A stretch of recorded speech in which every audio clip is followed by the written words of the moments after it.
Hello everyone, my name is Sam Elliott64 and welcome to the RoboCast. I'm joined alongside, as ever, Steve the American Killjoy. It wasn't you that last week, it was Jevon this week. It's a funny story. So, I guess we're just switching what we were doing the previous week. Like, you blamed me for missing this because I was watching Norwalk, but I just forgot. So he's obviously watching Robot Ruckus, right? there you go. That's the thing. That's the thing that's happening this week, and that Invite Ant Oli event, which people should go watch. But I mean, this isn't going to help because this is recorded on the day. So no, it's not. We have got adequate cover this week, unlike last week. We've been joined by Ryan from the Spinnerproof podcast. Hello, Ryan. Hi, I'm the adequate cover. Well, you are very adequate is one of the better descriptions I've had in the podcast intro. I will take that. Yep. How have you been finding the season, Ryan? It's been a ride, yeah. It's an interesting experience watching it at about 5:30 in the morning. Still adjusting to that. But, oh boy, we've got plenty to talk about. We definitely do this week, and we have a very, very appropriate guest, I feel, for this week's antics. Introduce yourself, sir. Hi, everyone. Victor Soto here from Team Revolution with Rotator. Oh, boy. You've got the T-shirt on. It's looking very smart. And I'm sure there'll be some links to merch in the description as well. Victor, we have quite a lot to talk about this week, which we'll get to a little bit later on. But first, I actually want to talk about the robot itself. You had a fair bit of success last year. I think it's fair to say. You know, you beat Tombstone, which is no mean feat. Right. Where do you go from that? You know, you look at Rotator and, you know, you think, okay, we've got an option for pretty much any opponent, but it seems like you've gone another step and you've now got something for everyone else. What's the secret? Well, it's interesting. Last year we had some success and we kind of had highs and lows. You know, we had the Tombstone fight, and then right after that we got the beatdown by Deathroll. Yes. So it was it's just such a variety of robots in BattleBots. Your armor for a horizontal won't work for a vertical spinner, and vice versa, and then same thing with grapplers and hammer bots. So it's hard to adjust for all the robots, and that's something that I'm learning the hard way, little by little, very slowly, too slowly. I mean, you say you're getting there slowly. I mean, you know, you had that. You know, it's fair to say the start wasn't ideal with Rotator. You know, you had that loss against Witch Doctor in 2016. Right. You came back and really set the world alight. I mean, there was, you know, you had a very good run in 2018. You beat Ice Wave emphatically. Yeah, it's getting to the point now where you kind of start looking at Rotator. I mean, they made a toy. That's how you know you're doing well. Yeah, no, that was right over there on my shelf. Yeah, that's amazing. It's something where we had a rough start in 2016. It was single elimination right from the beginning. And what a lot of people don't know is our fight with Witch Doctor was actually the very first scheduled fight of the entire event. Oh, wow. We got knocked out right away. Oh, no. Kind of lingered for 2 weeks, just twiddling our thumbs. We just had to replace the tire and we were ready to go. And we didn't get a wild card. But at the very end, I had to leave early. But my team that remained there told me that it was even after the championship match already. We were finally allowed to go fight in a rumble against Splatter and Disco Inferno. Mm-hmm. So we finally were able to learn a bit, improve a little bit what Rotator is capable of. Yeah. Yeah, see, that was the. Yeah. I remember. I seem to think you won that, didn't you? If I remember correctly. Yeah, we won the rumble, and it was funny because there was a lot of technical glitches, of course, being the first year, and it was a backup driver driving with a receiver or a transmitter from a different team because a receiver had died. Jeez. Had to drive with a setting Frankenstein's robot. Yeah, so that's why you see a lot of spinning, because Rotator is very easy to oversteer with a double disc design, and yeah, I'm sure it's very hard to go in a straight line. So on top of it being a two-wheel drive, which are hard enough to drive to begin with. Right. Yeah, I kind of made it really hard for myself when I designed. Well, things did improve. Obviously, you know, you've had a couple of seasons now of fairly solid success. You know, did you come into 20? Well, obviously 2020 got delayed. Right. Did you kind of come into this competition thinking there was a good chance you may end up at the sharp end of the field? Because obviously they mentioned in the show your aim was top 8.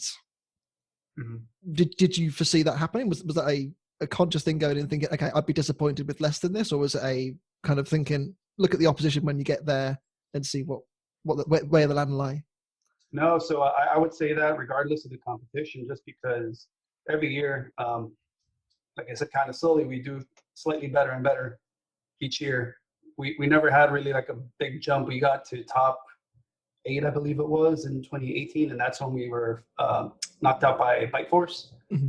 Then last year we didn't make it into the top 16. It was like sort of a soft 32, the round with Blacksmith. Yeah. And from 18 to 19, it was a new design, so we had some teething problems there. And now it's the same robot as last year with just improvements from what we learned from last year. And so I expected to get better and better. It's a big commitment to do BattleBots with a 250-pound limit. It's a lot of material, a lot of work, a lot of time, tons of logistics. So you kind of have to make sure it pays off going year after year. So I definitely want to improve every year. Absolutely.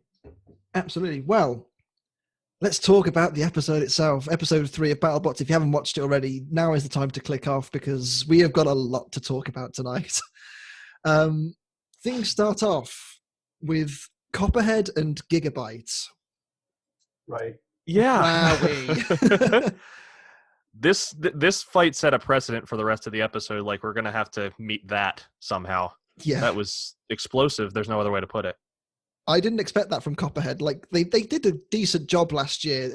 With a new machine, they knocked on the door of the top 16. Obviously, ended up fighting in the as you mentioned, Victor, the soft 32. Right. Yeah, and obviously lost to Sonowachi in spectacular style. And then to see them do this to Gigabyte, like decapitating it the way it did, was just unbelievable. Yeah, it's tough to see a robot lose twice the same way. I know.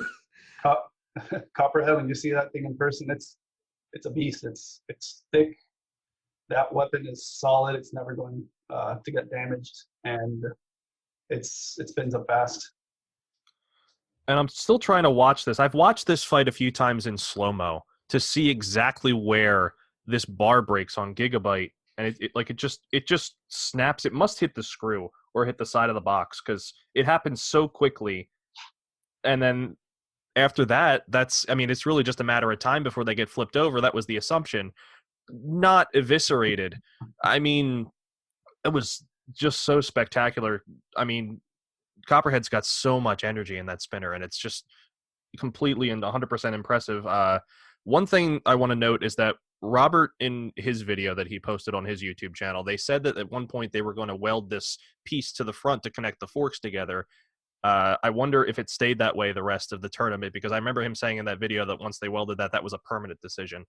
So I'll be interested to see Copperhead going forward. I mean, it clearly had the muscle to make the top 16 last year, and it just hop, skipped, and jumped out of the arena, unluckily, last year in that fight. Who did it fight?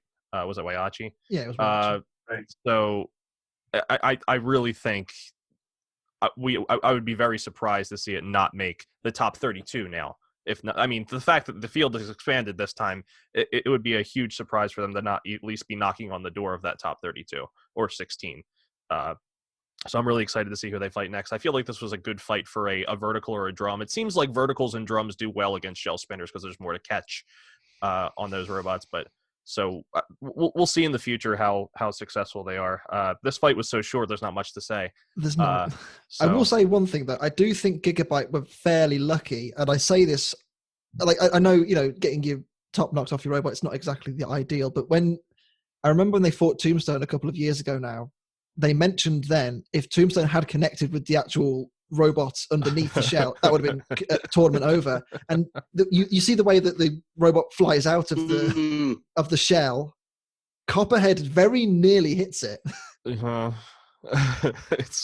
was pretty scary. I really do think that this is going to be at least looking at this fight, it looked like it was going to be a little bit more than just putting the shell back on, but we'll see if we don't see Gigabyte for a couple episodes. We'll see if we get any intel from Jenny or something like that. Who knows? Yeah. But for what it's worth, they had a huge amount of damage from Witch Doctor last time to the shell that I think has far more of an impact on their ability to continue than this would. Yeah. They have at least only taken one hit to that critical part, and you would hope that whatever they've got sort of keeping the shell on is a part they've even got spares of or can fabricate on site. Yeah, they definitely have spares, and the Gigabyte guys posted a summary on Facebook, and it actually shows a part that failed and why that failed and things like that. And I'm just surprised that it's still an aluminum shaft. I'm paranoid and I try to over design things. And like Me too. Which is why I only have 3 designs and I don't have more. Yeah. In the 5 years I've done this. You see that robot ricocheting across the arena. I'm surprised, man, that aluminum shaft is working until something catastrophic happens. Yeah.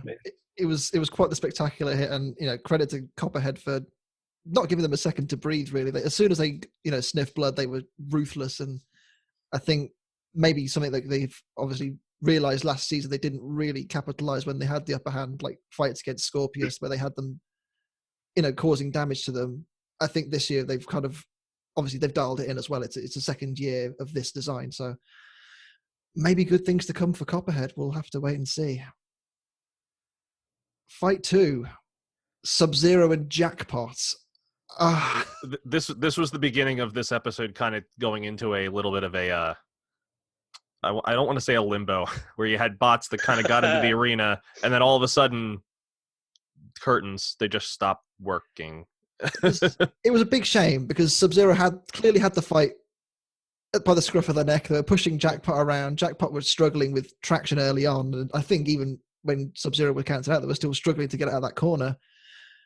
SubZero, man, it's such a shame because as I just said, they had the fight in their control. It was looking really good, but Jackpot kept working, and that's sometimes how it goes.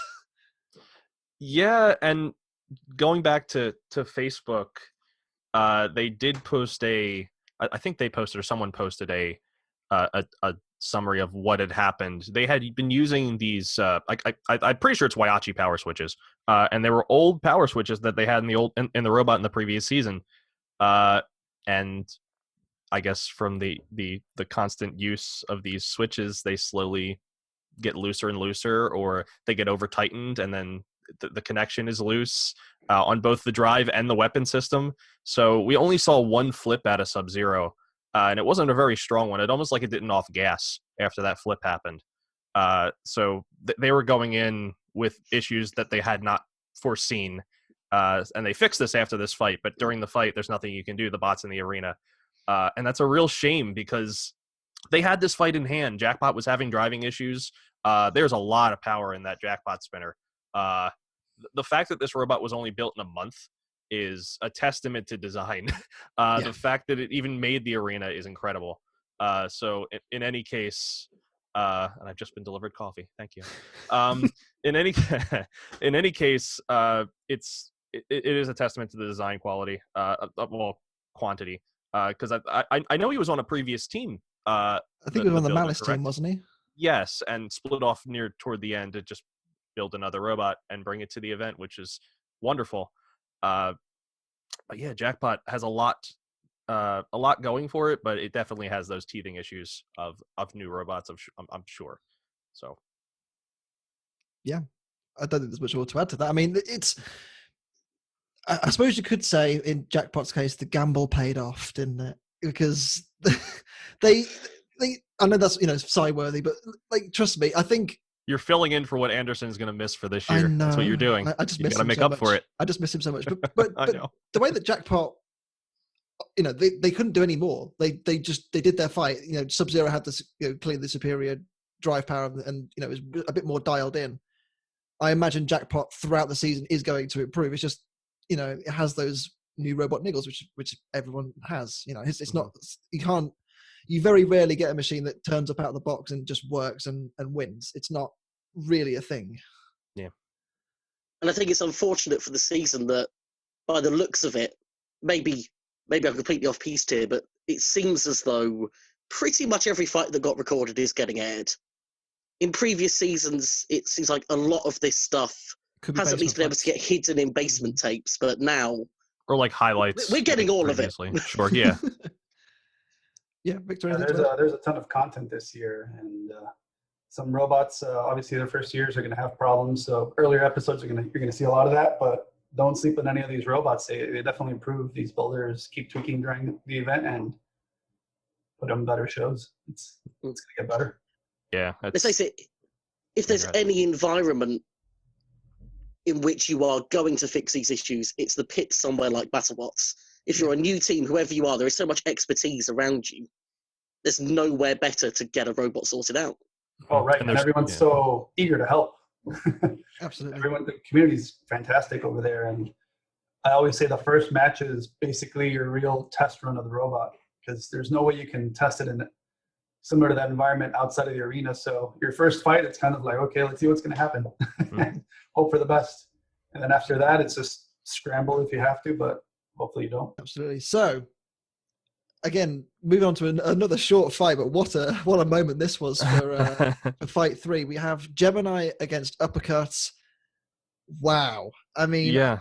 We got that kind of little, segment beforehand explaining why Uppercut's one-tooth design, effective one-tooth spinner design is done, because it has, it's because you get more of a bias, and you can hit things less often, but you get more connection behind it because you can get closer in theory. Sometimes it doesn't happen like that, but in theory, that's how it works. Mm-hmm. And we saw that in full effect. I know Gemini's, 50% the weight of a normal heavyweight combat robot, but that thing flew. That's a half-court shot right there. It was That's huge. It was incredible. And they got toasted as well. Like, of all places for it to land, just so in between the gap between the wall and the little panel on the inside of the arena. Mm-hmm. Wow. Just watch. I got to keep watching. I have it down here on my phone so I can keep like in tune with what's going on. That first hit is just incredible. I mean, you could do ballistic calculations on that, and it's just incredible. Just an incredible hit. The thing I like the most about this fight is actually the captain of Gemini's face. You can see it in the background as the two drivers are there. He's just there, like his mouth is just on the floor, like, this has not gone well. Here's an interesting point, and I know that they talked about it in the first episode when they brought Axe Backwards out, and they said, well, how long do you bring the same design back to BattleBots and expect different results? So this might start to be asked about Gemini. Gemini's been there since ABC 2? Yeah, 16. I mean, they brought back and made improvements. I was surprised they didn't go with the big heavy one this time, because I know they can go in with just one robot with armor panels and all these things, but they chose to go with the 2 middleweights basically into the arena. So I was kind of curious as to why they did that. I know we had a group. We have a group that watches this all together live. And we were, at least I was concerned that they were going in with basically 2 really light robots against something that can really dish out all this energy that we just saw in that previous segment. I mean, it was almost foregone conclusion that we knew how this fight was going to go. We knew that Uppercut had so much going for it, and it really had a good season last year, honestly. And it wasn't necessarily a bot that we really expected early on to do as well as it did last year, but they have clearly gone back to the drawing board and improved it, and they were ready in March. So They were. The fact that we finally get to see it, and Alex has got a really great team around him, obviously. So I wish the best for them for the future, but hopefully they get a fight that lasts longer than 20 seconds. Their average fight length is still pretty good by all accounts. Yeah. They've had a lot of arena time out of those robots. Yeah. Yeah, absolutely. I'll say, Victor, you've obviously seen Uppercut for the last couple of seasons. Where do you think it's improved the most? Is it just in terms of the fact that they've just looked at the team and they've gone away and they've worked on the problems methodically, or is it just a case of more power? Yeah, I think they've been constantly tweaking the robot, and from what I understand, the weapon spins up faster this year, and with the spinners like that, reliability is key. And I've seen Uppercut hit something and it just starts bouncing around the arena, almost pulling like a death roll. And Yes. It's still going. They did really well, and I think a lot of people have kind of slept on Uppercut because, yes, they made the top 16 last year, but they were in at 16. Pretty fortunate to get in. Some would say they obviously got that win right at the end against Scorpius, which kind of took them into that conversation last time. I feel like a lot of people not they've not disrespected it because it's it's clearly a good machine. It's just that I don't think people kind of think of it as this kind of destroyer of worlds, which it clearly has the capability to be. Yes. It's got quite a lot about it, and I think that last year it surprised us. I think by all means it could surprise us again. It's got a lot of potential, that machine. With Gemini, I struggle because they didn't really get a chance, did they? No, and that's the thing with bringing in multiple robots. I mean, multi-bots can be awesome and they can be really effective, but it just and it's nothing against the team that like the robot is awesome, and the fact that even getting anything in the arena to begin with is amazing, and the fact that they've come back every year is awesome. But there gets to be a point where, I mean, yes, you want to go and fight, but everybody wants to win. So what's the formula now for getting a winning design for that team? You know what I mean? Yeah. Yeah, I think they did mention as well they are trying new drivers this year. Obviously, last year it was Ben from Team Panic, wasn't it? But he was there a little bit. But this year they've had to go with new drivers because obviously Ben is Australian and travel restrictions and what have you. We'll see. Gemini may yet come good. It's a long season, and they faced a very good Uppercut early on. Yeah, very tough first fight for them. Yeah, absolutely. Well, speaking of tough first fights, I tried to extend that last segment because I know this one's going to be. This is going to be a long one. I'm sure everyone in the comments is waiting for us now. Victor, your fight with Beta. Let's break it down. Yeah. Smash it into the ground because there's been a lot of talk, as I'm sure you've seen online. Yeah. So let's talk us through it. Talk us through it from your perspective. You have the floor. Okay. One thing that I'll mention, obviously being spoiler free, but a little background information. This was actually our third fight. Oh. This was Beta's third fight and Rotator's third fight, and they decided to air it first. Why would they do that? Ooh. I don't know. Beta was actually scheduled to be our first fight, but since they were quarantined in California, they weren't allowed to get into the pits until a Tuesday. The week the competition started. Mm-hmm. And they had scheduled us to fight that Tuesday evening. Huge testament to those teams that actually had to wait it out. That's incredible. Yeah, that would stress me out, having to wait while everyone else is already starting the fight. Yeah. And come Tuesday, Team Beta arrives, and they still have to uncrate the robot, pass safety, set up all their tools, and I'm thinking, man, this isn't going to happen. Guess to keep it short without saying too much, we ended up switching fights, and Beta had two other fights. We had two fights, and then this ended up being our third fight.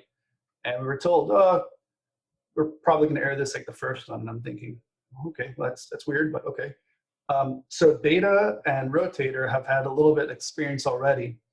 And there have been some other matches going on, like Kraken, Black Dragon had already happened. There's some other fights that happened. And basically, I was going to treat this like a rematch of Blacksmith last year. Mm-hmm. And I had to learn from that fight. I did double disc configuration, and I approached with the top disc. And my strategy just ended up working out like fantastic, which is partly due to luck, because there's a lot of luck that goes in the arena that people aren't aware of. You can try to design and strategize as much as you want, but you kind of have to hope that lady looks in your set a little bit. One of the first hits, we disabled Blacksmith's chain, and they weren't able to activate their hammer.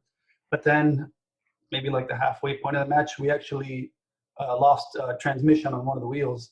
So we weren't able to drive. They were able to dominate us, and we lost the judge's decision. Mm-hmm. So I made some tweaks on Rotator, improved the drivetrain, same components, but I had to improve some of the linkages between motor and gearbox. And so I said, well, let's do the same strategy. Let's not do double disc though, because from my understanding, I don't have too much experience with Beta. I saw them in 2016. They were actually our pit neighbors in 2016. All right. But after that, I really don't know too much about Beta, and I've heard so much about it, and I've seen the videos and how they're so much more powerful. So I said, okay, well, this year our double disc design isn't as effective as in previous years because I've made them out of solid AR500. Okay. Because we had issues where the teeth were breaking off of our aluminum discs. So making it out of steel, obviously making improvements on the robot to make it more durable. We had less weight for discs. So now when we go to fight with a double disc, each disc is about, I think, a little less than 25 pounds. So it's not Not ideal. Not ideal energy. Yeah, and it's maybe like this diameter, but it's got all these big holes in it. So I'm thinking, well, they could snipe us through the holes. I really want to be prepared for beta because we've been talking about it for 2 matches already. Right, yeah. This is supposed to be your first fight, and now you have to. It's like in the back of your head, like, is it ever going to happen? I'm like you're constantly planning for something that just may or may not happen. Right, and early on, so we had created this armor just for HammerBots. So it was actually 1/2-inch rubber on top of our 1/8-inch titanium panel, and then a 1/2-inch AR500 on top of that. And that was only the portion that wasn't covered by the disc. So it's a very small portion to cover. And then I decided to remove the wheel guards. I said, well, wheel guards aren't going to help us for HammerBots. So let's save some weight savings right there. And I did want it to be a little more slippery because wheel guards could get caught on the edges of the arena, on other robots. Caught the wedge. Yeah. Right. So I decided, okay, it's going to be a little bit defensive, but let's go with the top disc and let's go with the extra armor on the exposed portion. And in my mind, I'm all about strategy. So before the fight even starts, as we've seen, you've so many setups, over the last couple of seasons. This is like, at this point, Rotator, it can look completely different from fight to fight. It's a Swiss Army bot with the point. same weapon going every single time. Right. It's always going to be horizontal. I'm kind of committed to that. Yep. But I want to be versatile in terms of protecting the robot and being able to counter the strategies of the other teams. So I wasn't making it easy for John and Gabriel. I said, well, let's go with the top disc. They're going to have to hit our disc if they ever fire the hammer. Right, and this is similar to the fight with Bloodsport with Scorpios. That's the parallel where you want to be able to protect the top. Yeah, it's the same tactic, and it's a good tactic. You have to get through 3/4 inches of AR500 spinning at 250 miles an hour. Yeah. And so I'm like, this is going to be a good fight.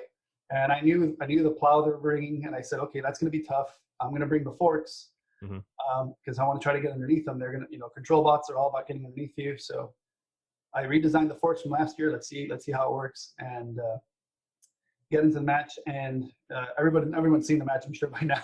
Yes. Yeah. History now. Comments now on the internet. I mean, I will say one thing: the wedge slits at the back, they worked tremendously because you got under them every single time they kind of got to the rear of you. But it was sort of they sort of worked. Yeah. They worked really well once where I was able to get completely underneath beta. Yep. But it was almost unexpected for me because it wasn't happening in the match. So when they did jump on top of me, I reacted too late because part of the strategy is if I can get underneath them and I do that spin move with the top disc, I could get the bottom edges of their plow. Or if they even drive fast enough, they'll just kind of ramp up my wedgelets and land right on the top disc. So that was part of the strategy, but I could never really get completely underneath them the way I wanted to. Some more tweaks I have to make to the design, but they did protect me from getting pushed on from the back. So it's going to be rare. If you look at that fight, it's rare that Beta actually approached me from the back and was able to get underneath Rotator. Right. I'm watching it back now, now, and any time that he tries to get you from the rear, it just fails. Only from the disc side. Right. Exactly. So, and that's what I wanted. I want, if they get on the wheel side, because I don't have the wheel guards, I'm not going to counter anything. I can easily spin, get the blade right facing towards them. Every time there's an encounter, my blade is pointing right at them. And one of the miscalculations I had was that the standoff on the front or the bottom of the front of Rotator is a little bit too tall, and I don't have enough reach. So the hinge for Beta is right here, and you see the disc like right there, just not quite enough. Yeah. They've clearly learned their lessons from 2016 when they got shredded. Yeah. And I know there's a lot of crazy gyroscopic forces that occur with the spinners. So my whole plan was let's just dive up and I'm going to go crazy with the wheels and the blade's just going to do something like this. And one of those, it's got to come down, dip down and just hit the exposed portion of Beta because they have no armor on top. It's just exposed air tank components. In true John Reed fashion. Just protect the horizontal, and nobody will hit me over the top.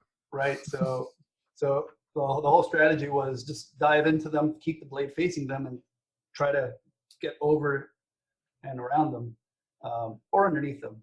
But it was tough. The robot's very quick and John was an excellent driver. I believe John's the one driving the drivetrain. Yeah, I saw another team with controllers also. Maybe that was for Hammer. Mm-hmm. But it was one of the most hectic driving matches because I was trying to remain squarely away from the walls towards the center of the arena, but also facing them. Yes. And the match went on. It felt like forever. Yeah, I can imagine being in that position that it never like this never-ending feeling of like you're constantly trying to through this whole fight. You're constantly just. I mean, forgive me if I'm wrong. The whole time it seems like you're just trying to get around it, and you keep ending up on his wedge. And there's no way to, because obviously again in true John Reed design fashion, let's armor the front and not the top or the rear. You know what I mean? Where the rear has like this tail. The growth. Yes, the growth. It's more of a growth than Terahertz had.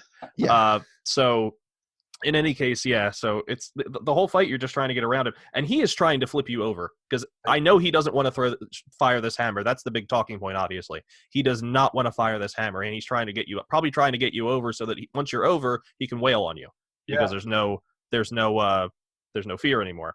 But and that's all part of the strategy. It's make it very hard for him to fire that hammer and do the best possible to keep the weapon spinning. That was one of the things I was really proud of. Like I mentioned, it was our third fight. Yeah. So by that point, I had like a good groove going on with my weapons driver, Carl. And unfortunately, we didn't have a third person to operate hammers at that point. We were pretty lean this year in terms of the team. But we were constantly communicating, okay, we're seeing we're pushing to the wall. It's like, weapon off, weapon off. Okay, as soon as there's a little bit of breathing room, weapon on. And he did a fantastic job just keeping that weapon alive the whole time and just preventing Beta from getting any openings. And that's what I was going for also, because in my mind, it's, you need to use your weapon to have some aggression, to be able to basically put up a fight. Yeah. I'm thinking like this is going my way, this is going excellent. And then at the end, I knew it was going to happen at some point because we were getting so close every time we were getting over them or very close to getting around them. I knew it was going to happen at some point. And one of those pushes against the wall, we had like one wheel on the ground, the other wheel's on the air, and I spin that left wheel just right to get cleave through it, facing them, and we were able to clip off the hammer and slice off a bit of, I guess, the growth in the back, quarter inch away from that wheel. Yeah, it was so close. I think some of the shots in the pits, they actually, before the fight, you could already see that gash, and it was so close to that wheel. Yeah, right. What might have been. Right, and at that point, I'm thinking, man, that's iconic. Just, Beta is known for their hammer. Removing the hammer, that's like the Scorpio spider, cutting off the tail of the scorpion. That's huge. So I was all excited in the driver's pit, and the match, the rest of it was kind of the same as the beginning. And the match ended. Carl and I were thinking, man, that was awesome. Like that went great. We received no damage. Everything's fully functional. The weapon, we were just happy that the weapon kept running the whole time, slamming into the walls. Nothing broke down, and we were able to rip off the hammer off of Beta, and they weren't able to hammer us at all. So in our minds, we're like, this is probably as good as it could have gone with such a driver that John is. He did an amazing job. Well, I mean, so before we get into the actual decision topic, because I'm sure that there'll be a lot to talk about that as well. Yes. I have to say, I thought it was a phenomenal fight. I think both of you drove so well. John obviously is known for his driving over here. He's piloted Terahertz to many competition wins and Robot Wars finals. Obviously, he took Tombstone to 3 minutes without a weapon as well. Obviously, you've done the same thing. You beat Tombstone in that case. It was clear that it was two very good machines at the top of their game, and it was a joy to watch. So first of all, thank you for the entertainment. It was great. Great to hear. That's awesome. Thank you. Let's talk about the decision. Ryan, you've been very quiet. I want to come to you first. So okay, yeah, and then we'll go down the list here. Yeah. So what do we think, Ryan? In any other competition, in any other show, I am 100% behind this going to Beta. The way that BattleBots has set itself up, with the history of decisions we have, I still can't really see how this went the way it did. I've seen the cards, they don't make sense to me. I've seen what a lot of fans think, and that makes even less sense to me. Well, that was your first mistake. Yes. Here's the key thing for me. Everyone seems to be saying, Beta had all the aggression, Beta had all the control. And I think that's doing the driving of Rotator a massive disservice. A bit. Yeah. Aggression is kind of a hard thing to display with a spin, I suppose, because you haven't got a deployable weapon. With something like a hammer or a lifter, you can tell someone's being aggressive because they're using that weapon or not, as the case may be. With a spinner, I guess it is hard to do things that are visibly aggression, but it seemed to me, correct me if I'm wrong, that you were kind of using the old Ray Billings maneuver of trying to back in and trying to bring the weapon around the side, which is, if that is what you were doing, an obviously aggressive act, and also great control to do so. The fact you haven't hit anything sensitive is more to do with the build of the opponent than it is what you're doing. Right. So even if something isn't successful and effective, I still think you deserve credit for that. Right. And that's exactly right. That's the whole point of the wedgelets. It's part of what makes Rotator unique, because I hadn't seen it before. Let's have a horizontal spinner, but with the wedgelets in the back, and especially with the top blade, if I can get underneath Beta, stop them in their tracks, and do that spin. First of all, it gives me time to spin up, engaging with the forks. And as soon as it stops them or gets underneath them, I can spin. And I know I'm not going to damage anything if I hit the flat part of the wedge or of the plow, but if I can get the bottom edge and I could curl it in or curl it out, it could high center them. It could maybe even rip it off, because the way it's designed to take compressive loads from the outside in, nothing from the inside out.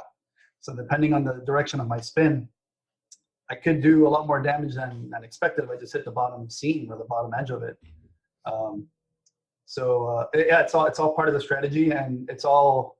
Well, one of the things that doesn't get mentioned a lot is that spinners. I love spinners, but they're hard to make. Couldn't tell.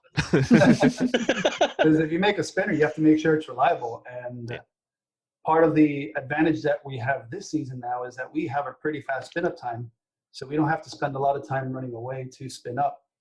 I don't think any of the engagements with the forks lasted maybe longer than a second or two. And what's difficult to see from the video is that every time we engage with the forks, we're full speed reverse, but we're not getting any traction, so we're just spinning our wheels. So we can't push Beta around. Maybe that's due to the magnets they have on the bottom or something, but couldn't push. I'm like, okay, don't push. So then just stay there a second and then do the spin move and see if we can catch them. But it's difficult. They have a very well designed robot which is quick, and we don't get too much traction with the 2-wheel designs. It's interesting. Okay, so I have a copy of the judge's guide for 2020 here next to me, and I'm going through and trying to figure out how, if I were a judge, how I would have judged it. It's interesting to go through. Yeah. It's interesting to go through some of this Q&A where they go through. Aggression is very interesting too. So one of the questions is does pushing a bot, what is it? Should avoiding contact with an opponent count as against your aggression? Not necessarily. It's if a bot continues to avoid his opponent when the weapon's ready, it should count against aggression. One big thing is boldness, is the risk taking of an attack. If a bot attacking with a weapon which could be damaged, or are they just simply hitting the other bot with an armored wedge? That is this fight. So I don't see how, because let me start fully from the beginning, talking through damage. You got all 5 points. There's no way that Beta got a single point from that. They didn't use their weapon, maybe bashing you into the wall. The only other thing I've seen people online trying to explain the other way, because I'm in the same camp as you. I think, Rotator must score 5 points here just because they didn't use the weapon. Yep. But did they use a pulverizer, and does that count? I can't remember. No, hammers. No hammers in that match. no hammers. There were no hammers in that match at all. There were even less after the fight. Yeah, this fight, you could watch this whole fight. A lot of the same thing happens. You go up to Rotator goes up to Beta, and Beta goes underneath them and either slams them into the wall or just pushes them around the arena, and then you reset, and then it happens again. Or sometimes they go behind you and it happens. Mm-hmm. I don't know how BattleBots does this, but there should be a negative if you are able to use your weapon in a fight at all. Just fire it once. Even if he misses, he could have fired it once just to show that it was working. Isn't there a negative for not using your weapon in a fight? I know they went and did a clip toward the end. I'm not talking about the one that you and Will had your conversation on TV. We'll get to that in a second, but there was a thing where they interviewed the judges in the little mini ad break toward the end where they kind of explained, I think Lisa brought it up, where maybe in the future there could be a penalty for it. A penalty for not using a weapon. But since I brought it up, did the production team sniff that out, or did you guys do that?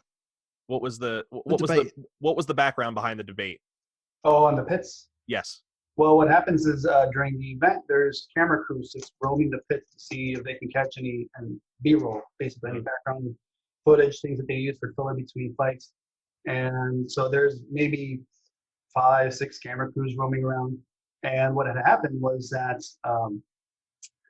I was pretty disappointed because by that point, it's not as early in the tournament as the show makes it out to seem. There had been quite a few other, in my opinion, bad calls. And so there was by that point a lot of frustration going between the builders because you're going to see it in future fights.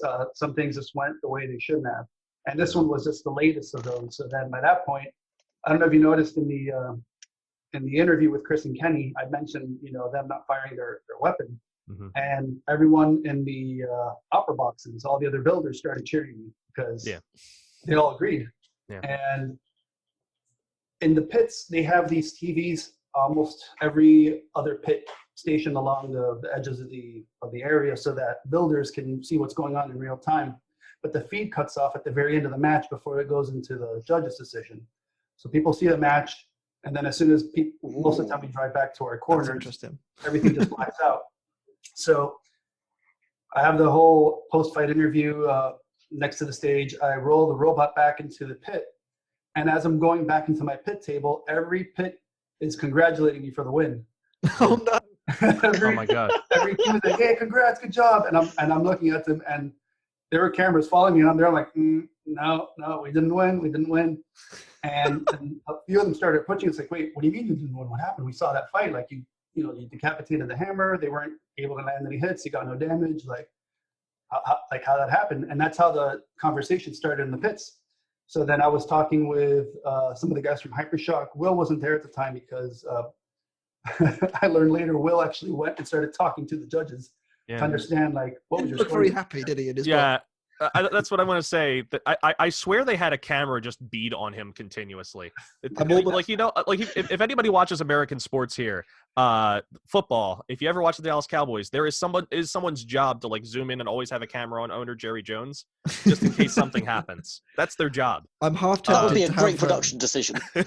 I am half tempted because normally what I do is whoever the featured guest on the podcast is, I normally have a picture of their robots fight as the thumbnail. I'm half tempted this week just to have a picture of Will Bale's face. Do it. It was just perfect. He's just such an expressive guy. You can read everything that's going on by looking at his face. So I guess they caught on to that. If I get back to the decision, if I may. So for my 2 cents, go ahead. I think if you watch the fight, I believe the outcome of the fight is correct. I believe Beta was. I'm sure you'll agree, Victor.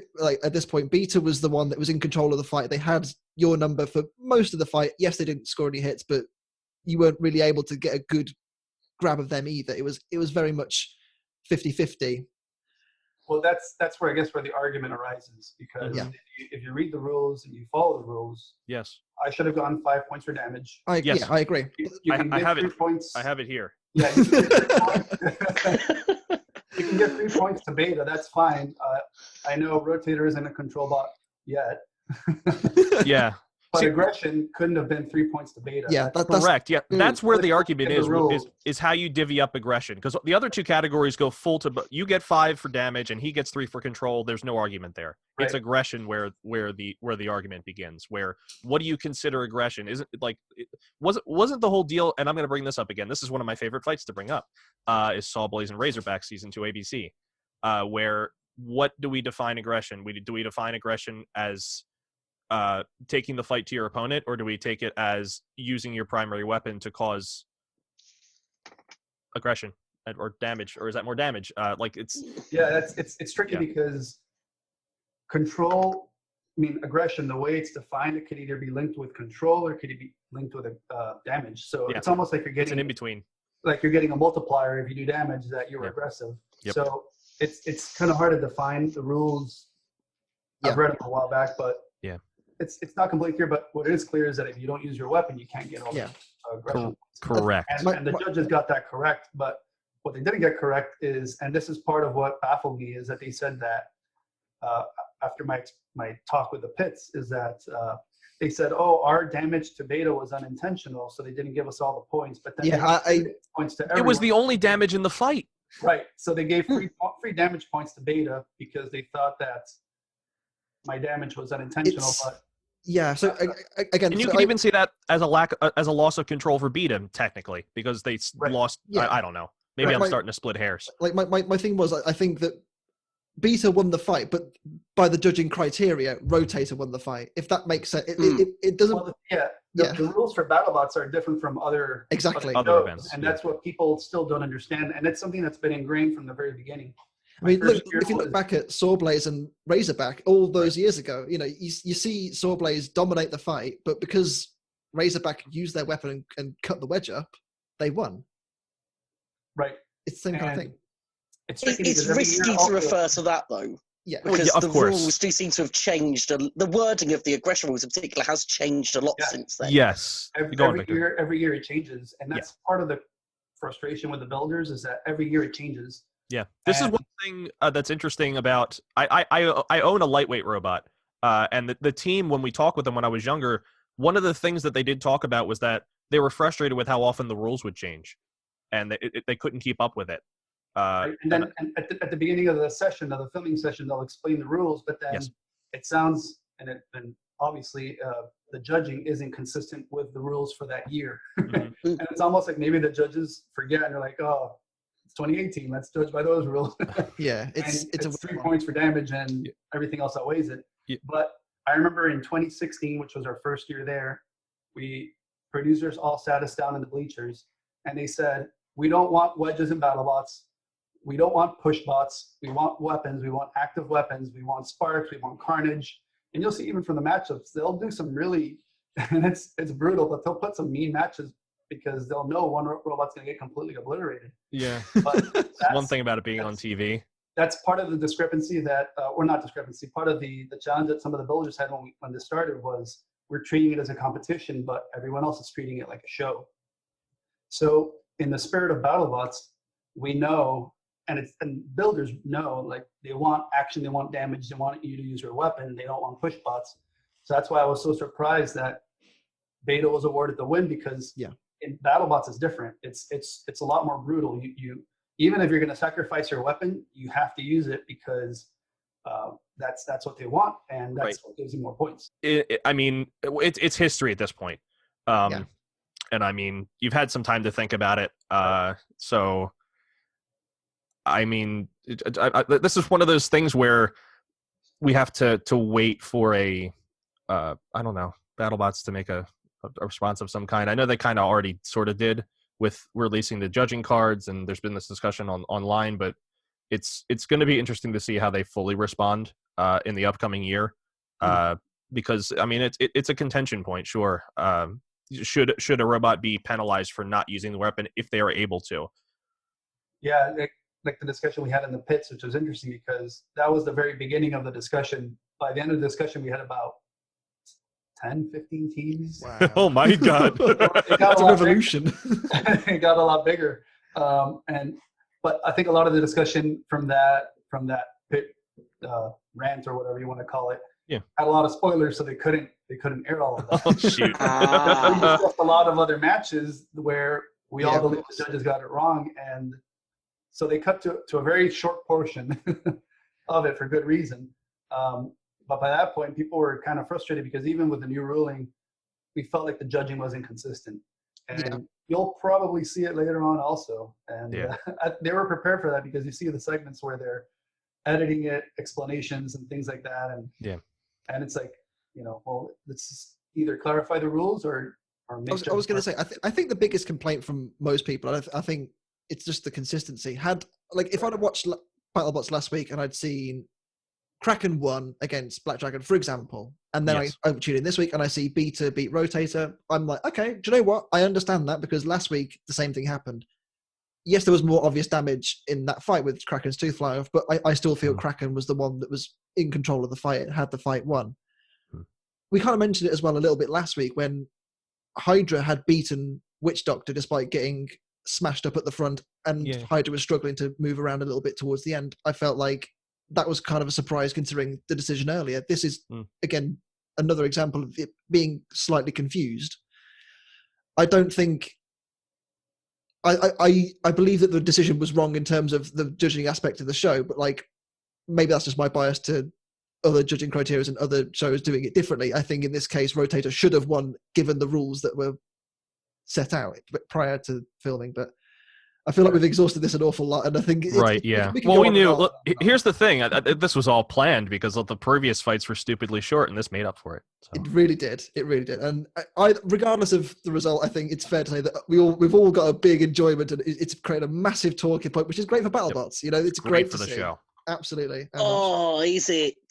Is it? Oh no, Ryan! Don't break my heart.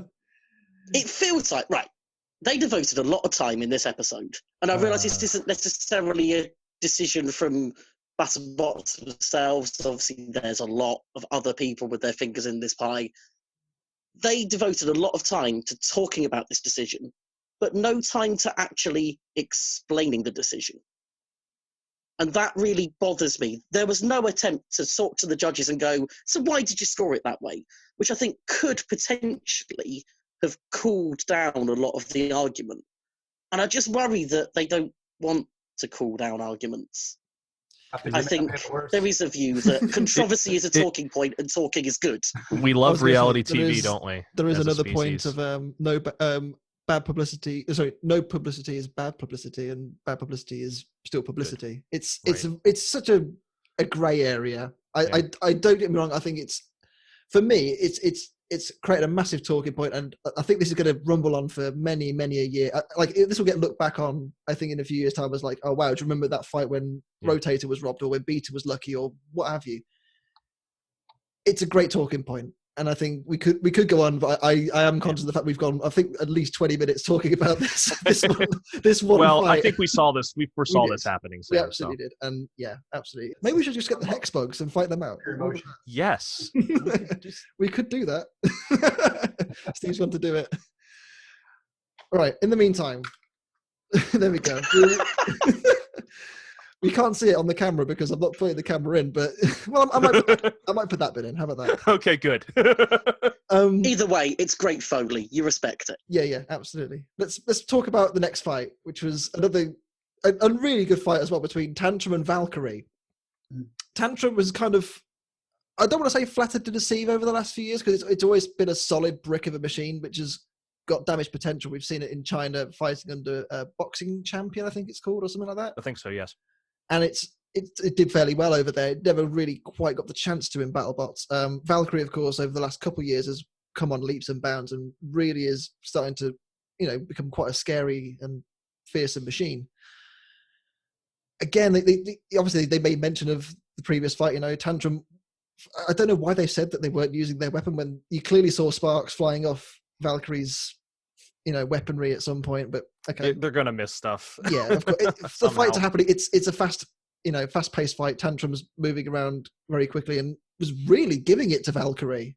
Yes, which surprised me, like how well it was just functioning, and it just stopped, and that was it. It's such a shame because I was very, very impressed by Tantrum, and I'm hoping, Ryan, that means someone can claim the bingo swear. That and by someone I mean me. We'll talk about that later privately, I think. Okay. I wouldn't want to comment publicly on bingo squares that I can't remember the rules behind. Tantrum worked, I believe, was the premise behind the square. We'll get back to it, another fight. Yeah, Victor's confused. We have eight groups of us that are all playing bingo with things that happen in BattleBots. And it's there's contention sometimes with whether or not things are worded correctly in the squares, so that's always a fun talking point. Let's talk about the fight itself. Valkyrie doing some huge damage on top of Tantrum. I actually do wonder, Victor, if you could tell us, do you know what was wrong with Tantrum in this fight? What happened?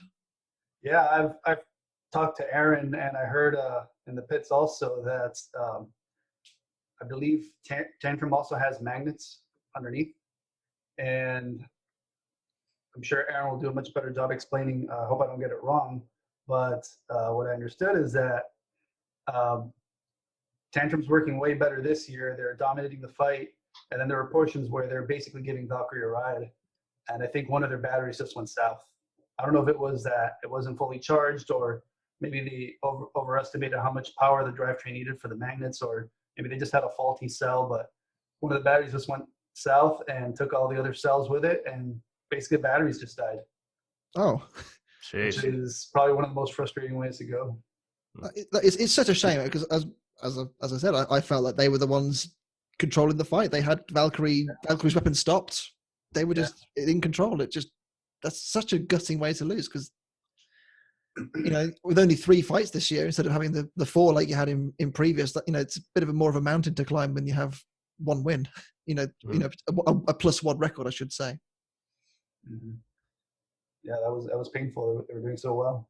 Yeah, similar to SubZero. Yeah.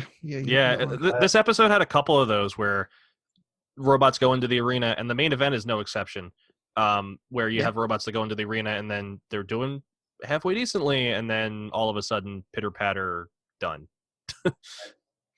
Yep. So robots are hard. Yeah, robots are hard. Robots are hard. That's a much more polite version of the term than I usually hear. Absolutely. Yeah. Anything to add, Ryan, or was that pretty much covered it? We were joking about the bingo there. I was really impressed by Tantrum in this fight. Yeah. I was one of, I think, a few of us who were actually backing them to take this, and I feel vindicated by the performance, even if not the result. Mm-hmm. Tantrums always look like a good idea that's not quite working yet. And based on this, I'm confident that this is the year, as it was, I suppose, in China, really, where it's a good idea that is also working. Mm-hmm. Yeah. It's kind of, I believe Aaron's background is he built robots, but not combat robots before BattleBots, I believe is his CV, I think. And it's kind of come very clear that he's now learned how to make a combat robot very, very good. Mm-hmm. He's come a long way in the last couple of years, and I think this is just another example of Tantrum just taking that next step forward. Yeah. Or the question of where do we go with Valkyrie? And I don't know whether or not this was their first fight. Yeah, it did win. But we had the same issue again, where the weapon dies partway through the fight. And it's an interesting problem that they seem to have all this energy in this machine. It just can't handle itself. It handles other machines halfway decently. I mean, you can think back to the first fight against Hypershock last year. They really should have won technically, because Hypershock was limping toward the end there. It's. I hope they improve. I think the thing with Valkyrie is they need to get the fights done fast, and Tantrum's solid nature, they just couldn't do. Yeah. That wasn't really an option this time. Valkyrie tends to lose fights that tend to go longer. And I guess that's a side effect of having a robot that is just full offense. So, hey, first fight or second fight, depending on when they film them, they'll have something. Never know. They'll have more fights, and hopefully whatever happened in this fight doesn't happen again. They maybe figure it out and go forward, and best of luck. So yeah, we'll see what happens with. Yeah, but it was nice to see Tantrum work, at sure least was. somewhat. It sure was. Our penultimate fight sees the Big Dill against Atom number 94. India's first foray into BattleBots, which is great to see. It's about time that they got in on the act as well. Mm-hmm. And I'll give the Big Dill enormous credit. They they got it right. They went out there. It was quite clear that Atom was still very much in its, teething problems. And you could see that Big Dill had ran before. Big Dill, I think it fought earlier in 2020 at the was it Maker Faire? Oh, the Maker Faire Orlando, probably. Yeah, I seem to remember them fighting in a live event, and it was. Yeah, they fought down here in 2019, late 2019. That was it. And and of course their claim to fame is fighting the Krusty Grab and then smashing the wall and stopping heavyweight fights for the rest of the day, which because that's what they wanted, and that was a brand new. It was a refreshed arena. They were all proud of it, and then it's a shame. Unfortunately, these things do happen. As I said, it was clear that one was a well-oiled team, and they had a lot of experience with their machine, and it was well ground in. Whereas Atom didn't really get a chance to show what it could do. It was spinning up, but it took a long time to do so. There was a bit of smoke pouring out. Yes, spinning up is a nice way to say it. It really never got any kind of momentum behind it. Honestly, even I don't know. I mean, it barely pushed a mini-bot back. That's not the most positive sign of weapon health. But it was literally spinning up. We can give it that. Yeah, it was. And we actually, I think this is the first time, certainly since the reboot, that we've actually seen it unstick. Yeah. It's happened. A film to unstick. What? I'm fairly sure there was one earlier in the episode between SubZero and Jackpot with the way that it was cut. There was one in the previous episode with Shatter and Ghost Raptor. So yeah, there's been a few, and the fact that they've actually shown one, which considering the tens and dare say dozens that have been before this, it's kind of surprising that they'd film this one and keep it in. But I suppose it makes sense. Didn't we have Quantum Blacksmith was actually acknowledged as an unstick situation? Yes, so it was last year. Yeah. Oh, sorry. I thought we were talking generally. I didn't catch this. I can't remember. My apologies. No, you're good. Anyway. Yeah, Victor, talk us through it. I mean, Big Dill. What do you? Are they a big deal? They are probably the biggest deal there. But it's essentially the chassis from Warhawk, so it's a tested, tried and true chassis. So they have a lot of experience with it, and it's cool to see a new control grappler bot. And they just went out there and executed their strategy pretty well. And those long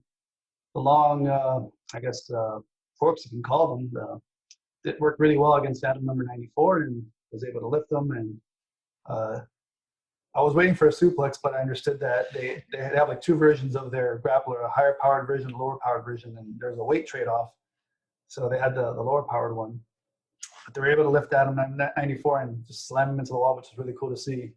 And yeah, it was just unfortunate the Indian robot couldn't get up to speed and really show what they can do. But that's what's great about the Fight Night format.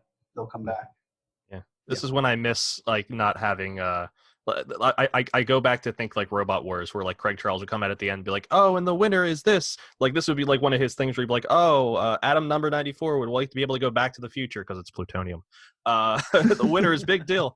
Stuff like that. But like, yeah, I think I think if I was Atom number 94, I mean, knowing what they have now, this is the thing where like, how are you able to test these robots safely? Before you get into the arena, this is the first time they're really getting a chance to really give this thing an outing. So I imagine they'll go back and look at what went wrong, and we're very happy to see that a lot of those belts on the front, that was a good design choice. We were like that's a good idea to have redundant belts with how commonly those can break off and stuff like that. So we were excited to see how effective it was. But yeah, first match problems happen. So, and it's interesting how well and stuck they were together. It looked like you should just be able to lift them out, but I guess we can just remember that these things are hulks and so hard to move that unfortunately we had to have the match shortened and there had to be a judge's decision, but there can only be one winner, unfortunately. So yeah, absolutely. Big Dill started off with its first win of the season, which is good for them. Our main event, Hypershock and Gruff. I think two Florida teams, which is quite interesting. Steve, yes. Your one local... not far from my house. Yes, absolutely. Gruff lives very close to where I am. Good stuff. Good stuff. Gruff, they started off quite slowly, I thought, considering, Hypershock, we know the speed that they've got in terms of the way they can move around the arena. They've got such a presence when they drive. It's very unique. The fact that they got a good couple of hits in early on against Gruff, I kind of thought this is looking pretty good. And then the usual, I'm so hoping this is a one-time problem, because obviously we know Will and his style of building machines on site. It's just what he does at this point. He's done it for forever. And it's such a shame that it just didn't quite fit together properly this time or something, because there was a good minute or so of the fight where I'm thinking Hypershock's looking pretty good here. It's got Gruff over a couple of times. Gruff was looking a bit shaky, had the flames and what have you. It was put on a great show, as it always does with those flames. Hypershock just straight up died. Yeah, it got smoked. Yeah, it was a tough thing to watch, because you go in and you're expecting to see Hypershock of last season. They did really well last season, and they're really, really unfortunate to not make the top 16. I think that the fight with Huge was both of them deserved to make the top 16 last year. They shouldn't have had to fight each other, at least not before reaching the bracket. But anyway, and I was really excited to see Hypershock. I mean, it's my pick to win on the podcast, but I've also picked Witch Doctor off the podcast. So this is only proof that I just can't decide between the two. They are very similar. I guess. I just want Will to do well. He seems like too nice of a guy. And I know without Jevin here, I have to fill the void of Hypershock fandom, because he is a big old Hypershock fan. And it was just a shame to see it lose the way it did. Gruff's a great robot. That is the brickiest of bricks. And it's got a really strong lifter, and the fire, man, the flames. Oh, I want to see it. I really want to see it cook something this year. We really missing out on having a robot that can really cook another robot. But the last time, Complete Control and Bombshell, that's the last time we really saw a fire weapon really do something effective. And I think the potential is there with Gruff. Yeah, I agree. Victor, you obviously would have seen some small portions of this, I'm sure. What do you make of Gruff in this fight? Their strategy was very clear. They wanted to grab him and cook him, and they certainly did that. Hypershock didn't really get the chance to get going after that initial good rally. What did you make of the fight? Yeah, that's pretty much what happened. Gruff started off with a complete robot and was able to finish the match. Hypershock, yeah, it's frustrating because Will, he never finishes robots in time, and I've talked to him about it. Like, just make some tweaks. Don't start over every year. That's how you're gonna learn more, because every year it's new drive motors, new speed controllers, new frame. It's like, come on, just iterate on something that worked already and make that better. Yeah, it's gonna take a lot less time to get it done that way. But yeah, they were using the 300 amp Trampa vests, and I think they were having some issues with that. Other teams have had. I was going to say, I believe there was a faulty batch, wasn't there, of vests that went out, or something along those lines. I remember the very beginning, they're trying to get their drive working sensor mode, and I think they couldn't get it to work. I think they fried one of their ESCs, so then they had to go sensorless for the fight. And as you can kind of tell, the drive was a little weird on Hypershock. It was a bit slow, wasn't it? It didn't seem like you saw last season when it box rushed Valkyrie. It was over the box in a second, whereas it just didn't have that same kind of punch, did it? Yeah. And you can kind of tell at the end of the match, I think it was their weapon chains. Their weapon chains came off the rails, literally came off the sprockets, and they didn't have tensioners completed or idlers. So it's like, oh man, come on, like all these little details. But they had a ton of time and didn't. And sucks, but paying the price for it. He says at the end of the fight that he says at the end of the fight that he has the mechanicals figured out. So I don't know if that's 100% true. But maybe, I don't know. Maybe one day we'll get him on here. We can pick his brain about his I'd love robot to. because we love his robot and we just want to see it do well. That's the thing. Like, he always brings the show. He always brings the big show. time. It just sometimes it doesn't. It ends up with him getting a beat down instead of him giving it. It's just one of those things, unfortunately. But as we've heard many times, failing to prepare is preparing to fail. It is what it is. Ryan, anything to add to the main event? It was pretty much one and done, really. But did you find anything interesting in there? Just a little bit of a damp squib of a main event. It seemed like Gruff maybe wasn't 100% as well. Maybe I've just sort of romanticized my memory of how well Gruff seems to handle, but in this fight, it seemed a little wonky. It seemed like it wasn't quite going where it was meant to. It just didn't quite seem up to how I remember it, but that might be me loving Gruff and remembering it being far more dominant and far more aggressive than it really was. But as for Hypershock, it just seems like the highs are very high and the lows are very low for them as a robot and as a team. So you are at least hopeful that if you can have the lows like this, the highs will be higher for it. Yeah. They'll rebound. Yeah, of course. They do. They tend to do. They always do. Yeah. Hypershock is one of those robots that if they can get it working 100%, it'll be one scary robot. It could threaten a championship, honestly. It could threaten to win the nut if it just worked. if the planets align and Hypershock is at full tilt, it is such a tease. Yeah. What could the be funnest RC car to drive with a weapon on it, and you just want it to go.